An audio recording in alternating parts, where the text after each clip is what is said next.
एक तो उसके लिए काम किया जा रहा है और क्या कहना चाहेंगे? इसको तो आप मुझे बताइए, कैसा लगता है आपको जम्मू कश्मीर के रोड्स अच्छे हैं ना? तो मैं पिछले 4 दिनों से देखता हूँ कि बहुत सुंदर और बढ़िया बेहतरीन रोड हमारे मिनिस्ट्री बना रहे हैं। जो कनेक्टिविटी पहले 12-13 घंटे 14 घंटे लगती थी, मैं श्री जम्मू कश्मीर से लेकर जम्मू तक बाई रोड आया हूँ।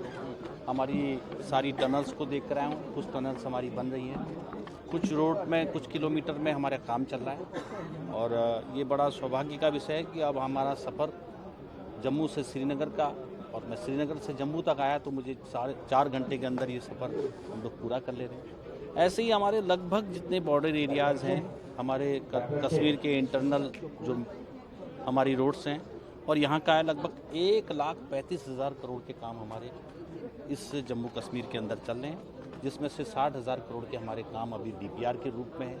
बाकी करीब 25,000 करोड़ के काम हमारे अभी रनिंग स्टेज में है। ऐसे बहुत सारे जो हमारे इंटरमीडिएट रोड थे उनको हम 2 लेन विद पेव्ड शोल्डर बना रहे हैं। जो हमारे 2 लेन की रोड थी उनको हम 4 लेन बना रहे हैं। इतना अच्छा बेहतरीन कनेक्टिविटी बिना रुके हमारी ट्रांसपोर्ट सारा चल रहा है। अच्छा काम हमारे चल रहे हैं। जो शहर के अंदर भी हमारी रिंग रोड्स हैं, चाहे आपकी जम्मू की रिंग रोड है, उस जम्मू की रिंग रोड को भी मैंने स्वयं देखा है। हमारी टनल्स बन गई, दूसरी टनल का काम हम थोड़े दिनों में ही उसको कंप्लीट कर लेंगे, और आने वाले समय के अंदर हमारा जम्मू का रिंग रोड है, चाहे हमारे अमरनाथ तक की रोड्स हैं, चाहे आपने जोजिला का आपने देखा उसका भी ब्रेक थ्रू कर दिया है, और सोनमर्ग के टनल के उद्घाटन में माननीय प्रधानमंत्री जी स्वयं ही आए हैं। इसलिए जम्मू कश्मीर के अंदर जो रोड इंफ्रा है वो बहुत तेज गति के साथ काम कर रहा है, और उसका लाभ हमारे जम्मू कश्मीर के भाई बहनों को मिल रहा है। अगर हम बात करें चीन के साथ, सरहद के साथ कितना रोडवेज बन रहा है, डेवलपमेंट कितनी हो रही है? क्योंकि अगर लद्दाख की बात करें, उत्तराखंड की बात करें, क्योंकि आपने कहा मानसरोवर के इलाके से आप, देखिए, मेरा जो बॉर्डर के गांव थे उनकी कनेक्टिविटी बेहतर हो, तो उसमें मैं उत्तराखंड का ही रहने वाला हूँ। माननीय प्रधानमंत्री जी हमारे जो भारत का पहला गांव है, और इसलिए वो गुंजी के रूप में, कुट्टी के रूप में जाना जाता है। लिपू लेक दर्रा हमारा कैलाश मानसरोवर की तरह है। वहाँ तक का रोड हमारा बहुत बेहतरीन 2 लेन बना है। वहीं मैं अभी नाथुला पास से आ रहा हूँ, जो कि नाथुला पास तक भी हमारा रोड कनेक्टिविटी बहुत अच्छी है सिक्किम का।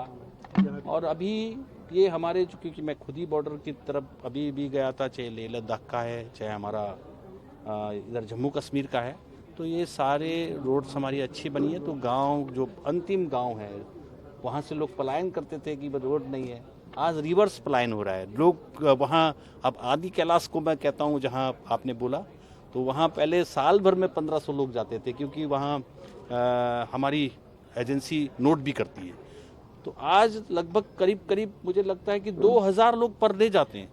तो और बल्कि बहुत 6 मंथ की कनेक्टिविटी रूटीन कनेक्टिविटी है। तो इसका मतलब मैं समझता हूँ कि 1,00,000-1,50,000 से ज़्यादा लोग हमारे बॉर्डर एरिया में जा रहे हैं। वहीं आपके बॉर्डर एरिया के अंदर भी लोग जा ही रहे। नाथुला पास में तो मैं पिछले दिनों देखा कि करीब कई प्रकार की गाड़ियाँ हमारी वहाँ टूरिस्ट देखने जाते हैं। तो ये अपने आप में खूबसूरती भी है, अच्छा भी है, देश के अंदर परिवर्तन है।